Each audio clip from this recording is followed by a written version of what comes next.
I'm just inviting everybody to close our eyes, and maybe for the next few seconds, we remember that we are all in the presence of the Lord. He is in our midst, and we remember the teachers who we are supervising. We say a special prayer for them.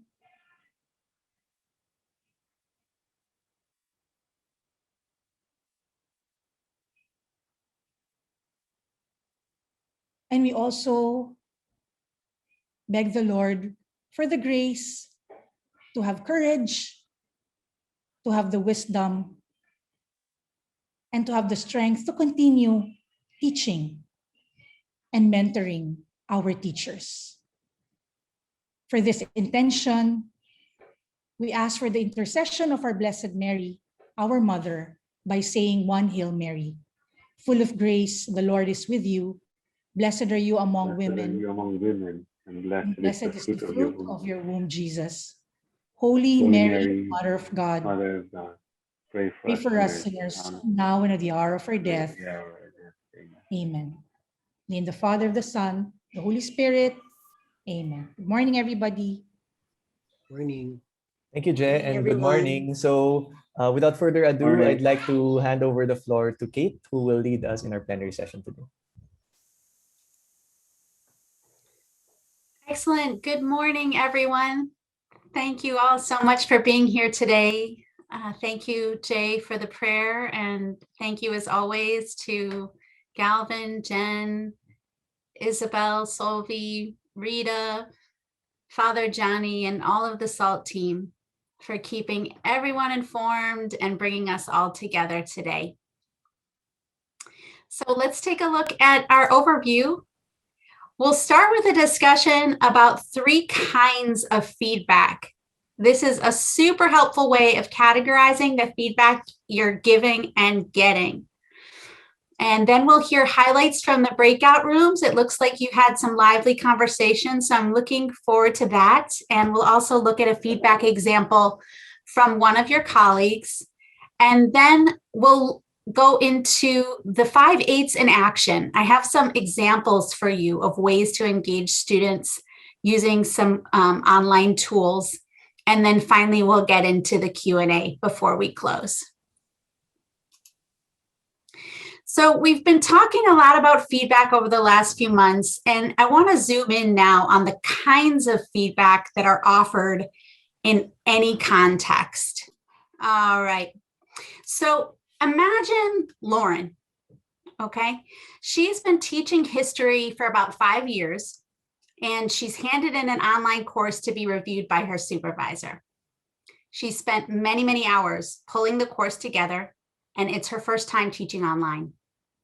She's nervous about the review, but she's excited too to have some feedback. She's proud of her work and the way she pushed herself to accomplish this task. Finally, after a few weeks, she receives an email. I've attached your course review. Let me know if you have questions. She opens the attachment. And then Lauren finds a rubric. This probably looks familiar. It's an excerpt from the ADL rubric. She finds a rubric with standards she hasn't seen before. She sees a series of needs improvement and meets expectations. She doesn't ever exceed expectations. There are no notes or comments in the rubric. How's Lauren feeling right about now?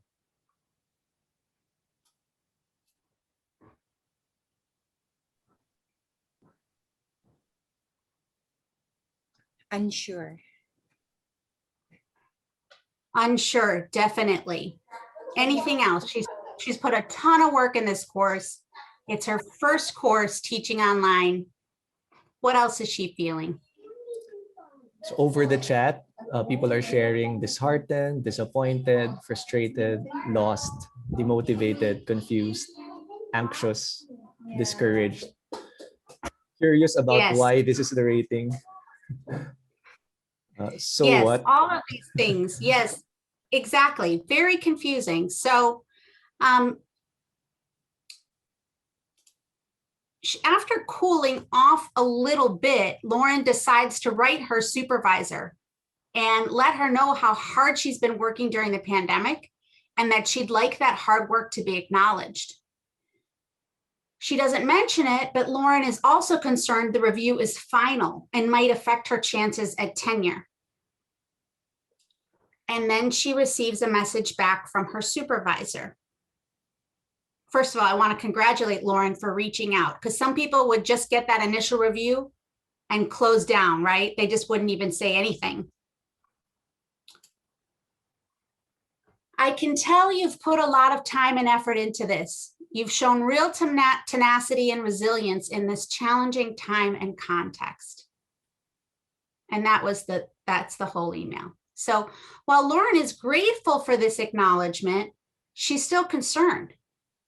This time she writes back and she says that she wants to improve the course, but isn't sure where to start.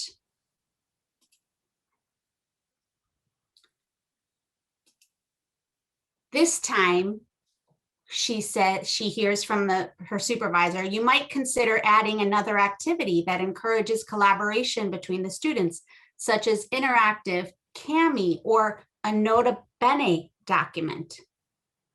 So finally, we have a winner. Lauren was asked for coaching and she got coaching. It took 3 communications, but eventually she got what she needed.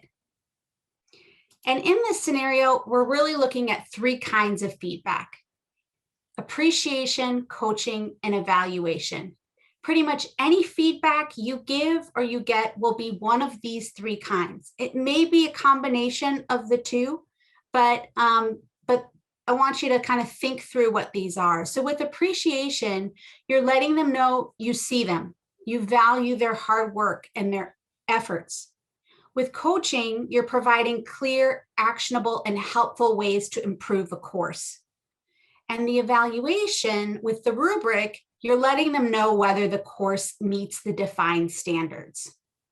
So the thinking behind this is that when we know what kind of feedback we're giving, and the receiver is also expecting that kind of feedback, we're in a good spot. Unfortunately, sometimes receivers are hoping for one kind of feedback and they receive another kind, and frustration ensues, as in the case with Lauren. Sheila Heen and Douglas Stone with the Harvard Negotiation Project, they've done a lot of research about feedback and they narrowed down to these categories. My research also shows how often feedback isn't well received. In fact, I've heard a number of you ask, what do we do when the faculty don't want to hear the feedback? And we get into trouble, and what we see with the Lauren example is that signals cross. So faculty are expecting one type of feedback, but they receive another. So they may receive a lot of coaching and say, does the reviewer know how hard I've been working and how much I've been juggling? It's really hard to take this in. Or they may receive words of appreciation and say, while her words are kind, it's not clear to me whether my course is ready to share with my students. Or they may receive the rubric with tick boxes and say, I understand I don't meet the standards, but I'm unclear on how to improve my course. So you can imagine if we gain alignment on what type of feedback will be delivered and received, there will be less frustration in the conversation. So when you're talking to faculty, you can say something like, I'm going to offer you an evaluation based on our online course rubric developed by the SALT team. I'll also give you coaching so you can improve parts of your course that may need work. So you'll want to include all 3 types of feedback for your faculty. Some of the faculty will need more appreciation than other faculty, depending on their experience of putting together an online course or challenges they're facing in their lives, but always emphasize coaching. And in the assignments you've done so far, you've been asked to consider all 3 as part of your feedback package. So when I've asked you to complete holistic feedback, meaning that feedback that's in prose form and independent of the rubric. That's the kind of the coaching that's necessary to support the faculty in a meaningful way. Any questions or thoughts about these three types of feedback before we move forward?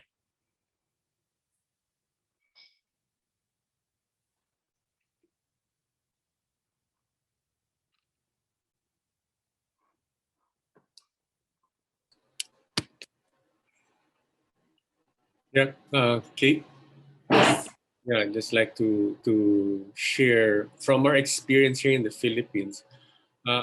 Well, first of all, in Western societies like the United States, I think giving feedback is quite easier. You can be blunt and straightforward about it, and the person whom you're giving feedback to won't take offense.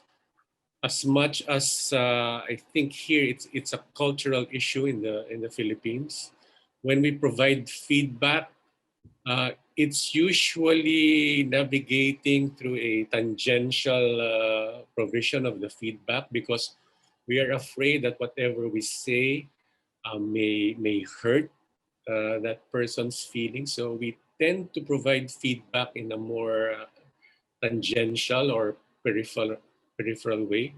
It seems that the priority is not to hurt the individual's feelings, but as you said, the feedback that is provided may not become too clear, and it defeats the purpose of the feedback. That's just from my personal experience. I don't know about the rest whether they find it the same way. Thank you so much. You know, I've heard that even before before this session. I was discussing with the SALT team about feedback and heard a very similar kind of thing. I will say feedback is not easily received in the United States. It may be given widely, but it's not received well. And that's the real challenge. And we're going to talk about that a bit more next time in terms of how to kind of build those muscles in people so that they can receive feedback. Because no matter how thoughtfully and tenderly and gingerly you may deliver feedback, if the person isn't ready to receive it, they're not going to hear it. So there's only so much that the giver of feedback can do. I was talking with someone today, actually the founder of a tech company, and I was talking with him about feedback, and his name's Will Jessup, really neat guy. And he said that one of the things he recommends his team does is say up front when you're delivering feedback, say, I'm really uncomfortable doing this. I really don't want to hurt your feelings. And yet, you know, I feel that I must tell you this. So I just want to let you know this is very difficult for me. And I thought that was a really great way of setting it up to just kind of set up that humility and make it clear that this is not any kind of a power struggle or anything like that, but really a chance to just be in that vulnerable exchange with people. So that's an idea. Any other thoughts? I can also see in the chat what the supervisor Good and the email. morning. Good Oh, morning, yes. Kate. Hi, is that Rita? Good morning, Kate. Good morning, Kate. I'm Mary Ann from Hi, Xavier Mary Ann. University. Correct me if I'm wrong, but if we have to include all the three types of feedback, does it mean that we need to be an expert on that course? For example, in my case, I am a specialist in obstetrics, and I may not have the concrete knowledge on other fields, for example, in surgery. So can I give the three types of feedback, maybe in the appreciation, in the evaluation, if we have the rubric, but in terms of coaching, can I do that even if that is not my specialty? Thank you. 100%. Yes, thank you so much, Mary Ann. Excellent question. And I know we've discussed this before, but it bears repeating. You know, you're the expert now that you've taken ADL and ADL 2.0, You are the expert in online coaching, teaching, coaching online courses. And so you're not bringing a subject matter expertise to the course, you're bringing an instructional design expertise to the course based on what you've learned in ADL and ADL 2.0. So that's what you rest on in the coaching review. So when we look back at what this this coaching, you might consider adding another activity that encourages collaboration between the students. That's the kind of thing you can observe, even if you're not an expert in the subject matter. You can certainly tell whether activities are designed for maximum engagement. Does that help? Okay, thank you. Thank you very much. I think it's Maricar. I think giving feedback is not just related to your course, but at the same time, it should be part of a broader performance evaluation system. I noticed that the evaluation system in Ateneo may gives heavy emphasis on self evaluation, and I'm not clear about the how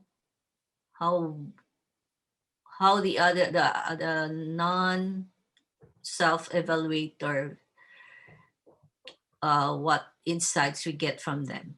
I don't know. I think receiving the culture of feedback and receiving and giving it forms part of a broader performance evaluation system. That's all.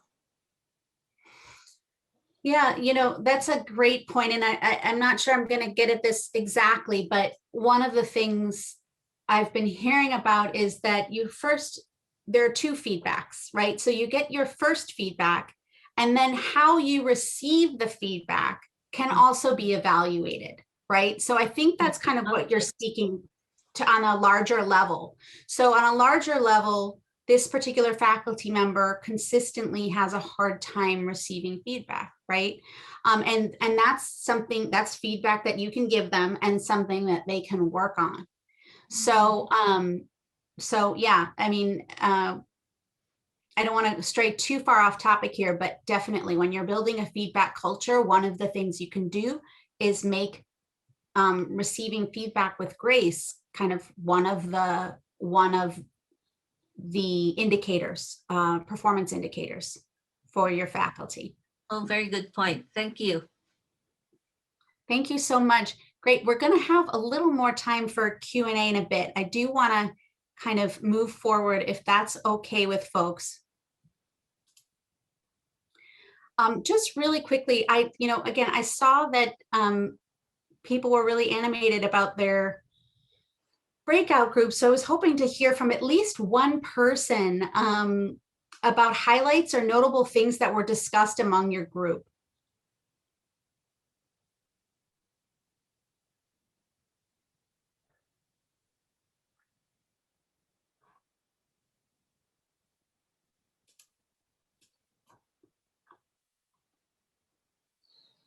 Hello.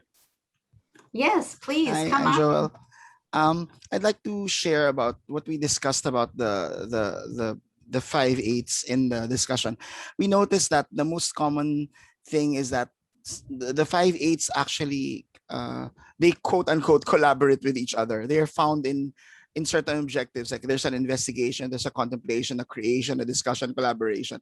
But more often than not, most of the time what is lacking actually is the contemplation part, the part when students are able to reflect on what they're actually doing. For example, if they're doing a poster, for example, on disaster science, and they're making an infographics, for example, of what the government has done, for example, insofar as the COVID-19, for example, it's a kind of a disaster.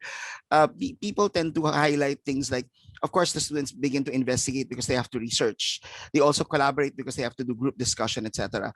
But then again, the part where you have to contemplate about the degree to which the government has given, for example, help in terms of disaster resilience or disaster help in the community is quite a bit lacking because of the online setting itself. The part where people begin to contemplate becomes limited, because had it been an on-site learning, it would have been a very, very active way of discussing things, people debating about things.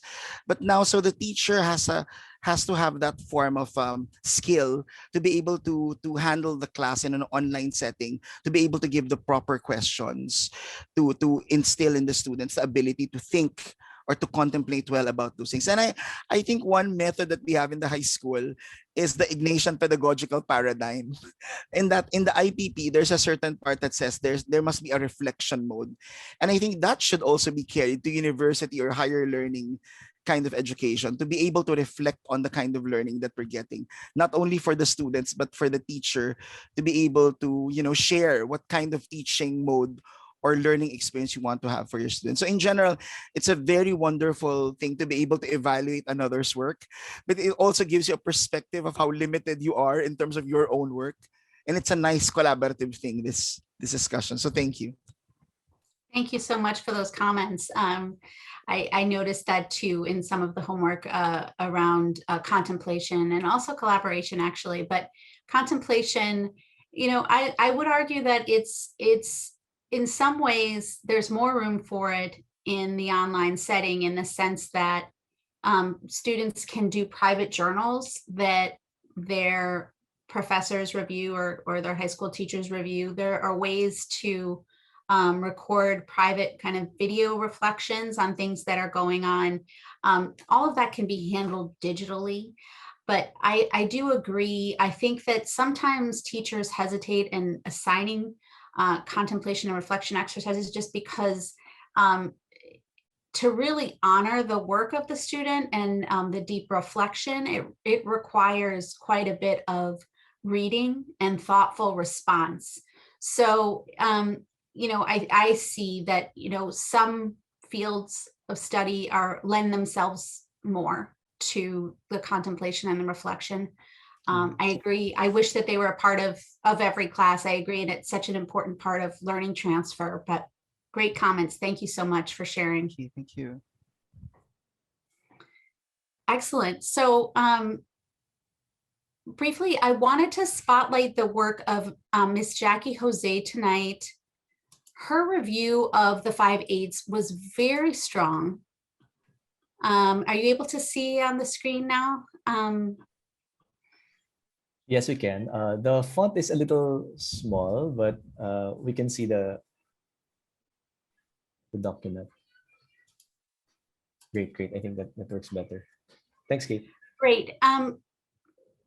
Miss Jackie, are you here this morning? Yes. Hi, good morning, Kate. Hi. Good morning, everyone. Thank you so much for agreeing to share. I was wondering if you could kind of read this second part, starting at meanwhile. Sure. That would be great. Okay. Yeah, I'll begin. Meanwhile, I think we can work on finding ways to improve on these areas so we can provide students with opportunities for active and collaboration. Number one, you may want to consider having a series of activities, so a worksheet that students complete in order to discover the grammar rules on their own. For example, verb conjugation. So you can have students read a given set of sentences containing the verb forms. Given that the students already know the pronouns, you can have them underline these, then have them encircle or highlight the word immediately following it. Afterwards, they can note these down in table form to isolate and organize the pronouns and the verbs. In the end, the students can accomplish a true or false, multiple choice, or fill in the blank activity, clarifying the grammar rule based on the information that they collected. Thank you so much. Thank you for reading. This is such a great example of coaching, of careful, thoughtful, intentional coaching. And, when we think back to the example of Lauren earlier, how different she would feel if she'd received something like this at the outset. with very clear coaching ideas for some, teachers online right now, as you all know, are so overwhelmed. Many of them, if they're teaching online for the first time, it can be very disheartening to receive just kind of a curt, short review. But when just this kind of care is put into a review, you feel cared for just innately, right? So thank you so much for your work, Jackie. And I will put this in our examples folder so that you all can, again, refer to these examples when you're reviewing online courses. Thank you. Thank you so much. So I'm going to move quickly now through a couple of things on the 5/8 in action. As you learned in the ADL course, when we're reviewing the 5/8, we're shifting our focus from what the instructor is doing to what the learners are doing. So when I looked at your homework assignments, as I mentioned before, I saw a lot of blank spaces next to collaboration. So I did want to look at a few tools, and I won't be able to look at them all with you tonight. However, they will be in the deck. So you'll have that with you as we share, when I share the deck in our shared folder. And when I go through these tools, feel free to add in the chat box whether you've used the tool or how you've seen the tool used, or ideas you have for using the tool.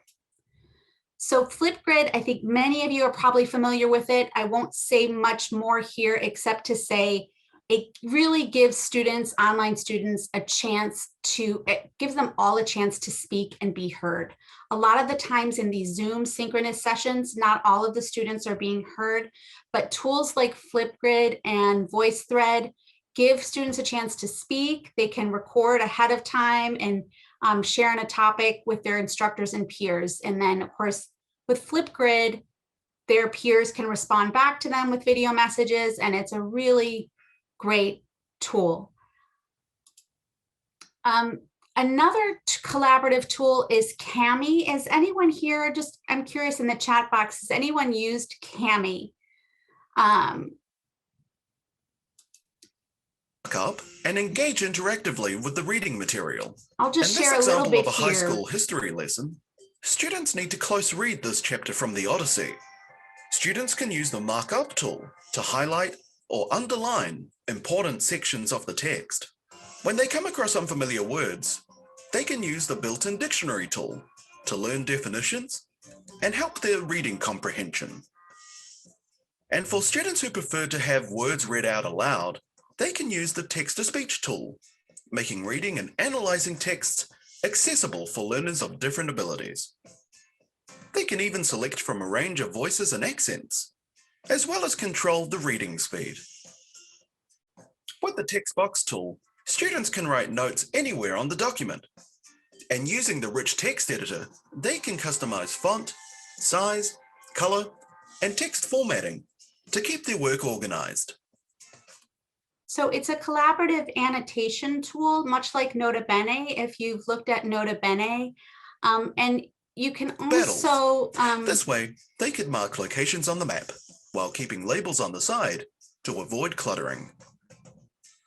With the freehand drawing tool, students can easily draw Alexander's route on the map. They can change stroke thickness. It's Asia Minor. He fought the first major battle here in Issus. He went down towards Egypt, came back up, and fought the Battle of Gaugamela here. So here you're seeing students using screen capture to record what their thoughts are, and they're able to tack it on and really kind of do some interesting things. There are a lot of use cases for a tool like Kami. There is a free edition of the tool. So I see in the comments only during the free trial period. There is a free version of the tool that might be worth looking at. Up and engage interactively with the reading material. In this example of So another app of a way to kind of investigate and collaborate is a tool called Sifter. I don't know if anyone's familiar with Sifter. It's a citizen science app that allows you to create projects for any topic. So ranging from biology, ecology, photography. And what I like about it is it presents this field data in an elegant way. And I think there are ways to use this inside or outside of the classroom. In this example, school children in Wisconsin were asked to collect data from the forested area around the school, and then they categorize it and place it on the map. And then you can go into each entry for more information. This is that one. Here's another sifter, a cloud collector. So the professor asked them to take pictures of clouds and then categorize them. So again, really neat tool, way to collaborate and investigate.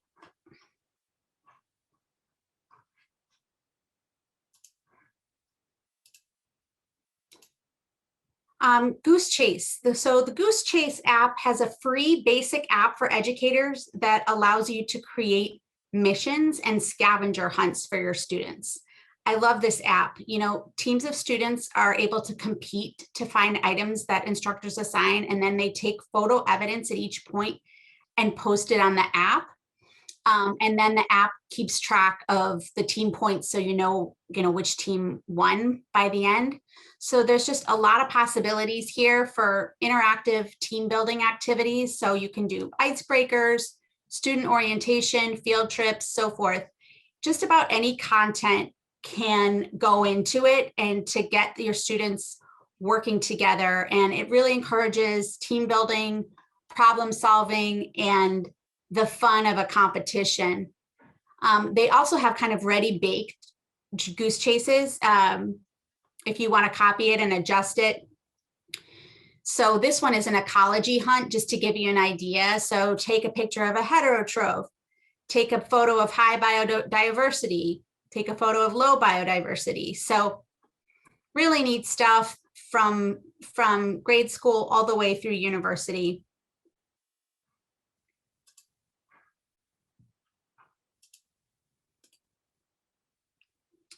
Okay, great. And now I see we only have the 5 minutes left. So I want to be mindful of the time. We have just 5 minutes for a Q&A. If anyone would like to kind of share a question or a reflection at this point, please do so.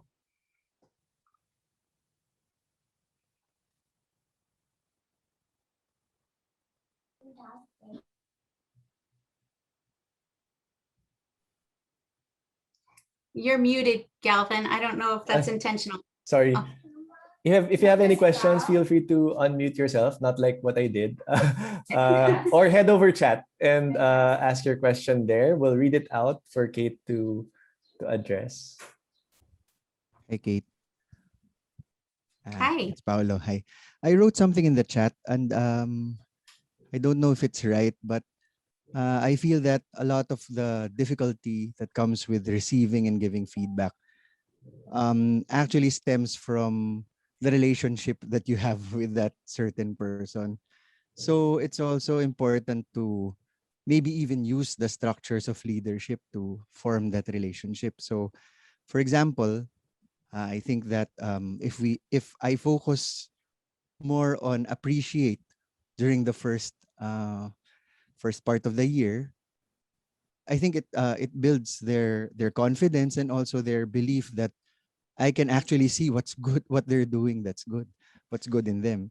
So secondly, when I focus on coaching, after establishing that first part, they will feel that I care for their growth and that I really want them to succeed.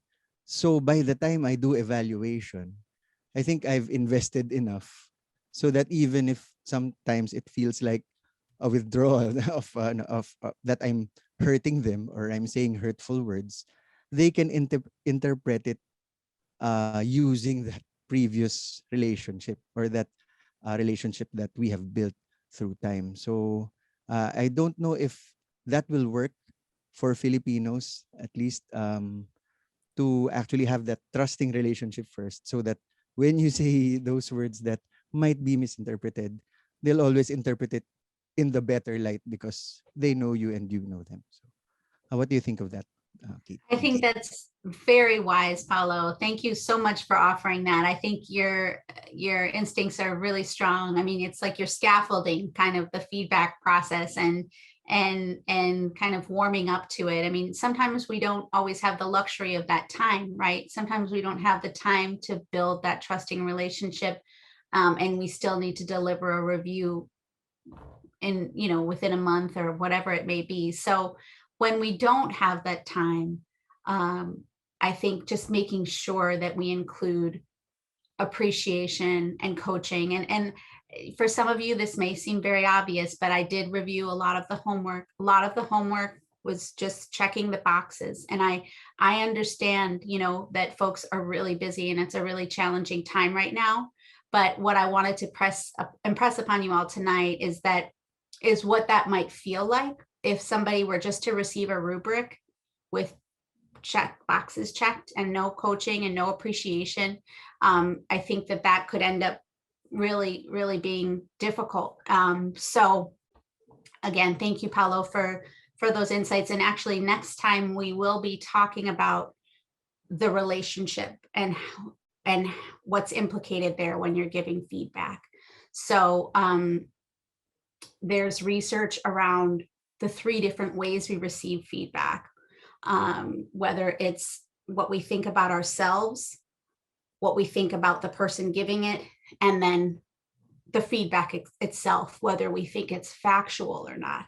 So all of those things kind of interfere with how well we receive feedback. So that's what we're going to look at next time. So you're ahead of the game. Thanks, Kate. I'm excited for next time. Okay, great. Reginald, I see your hand. Yes, I think one of my concerns really about feedbacking is the fact that looking back at my own experience of receiving feedback, especially from my previous supervisors or anybody who's supervising me.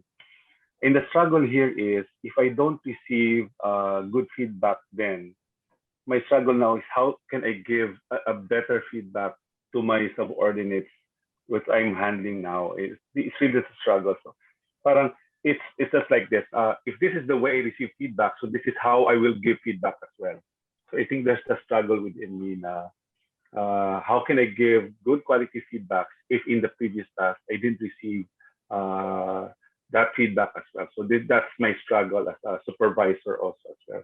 Thank you. Thank you so much. You're not alone. I mean, what the research shows is the folks who are most concerned about giving feedback are those who have the hardest time receiving it. So, so it's definitely one of those things to look at. If you're struggling with the idea of giving feedback, this is a great opportunity for you to look at how you can strengthen yourself and prepare yourself to receive feedback in a meaningful way. There's a great book by Sheila Heen and Douglas Stone I mentioned earlier. It's called Thanks for the Feedback. And it is so helpful and so illuminating about the challenges of receiving feedback. So for those who are really interested in this topic, definitely recommend that book. Great. So I know we're already 1 minute over time. I just wanted to quickly wrap up. Thank you all so much, as always, for attending the session. And thanks again to the extended SALT team. As for next steps, please complete the assignment on technology and accessibility for next time. The accessibility piece is an incredibly important part of your course reviews, and I encourage you to spend time with that. And be sure to complete the survey that Galvin is distributing. He may have already put it in the chat box. Please do that, because I'd like to hear from you all what you'd like to discuss next session.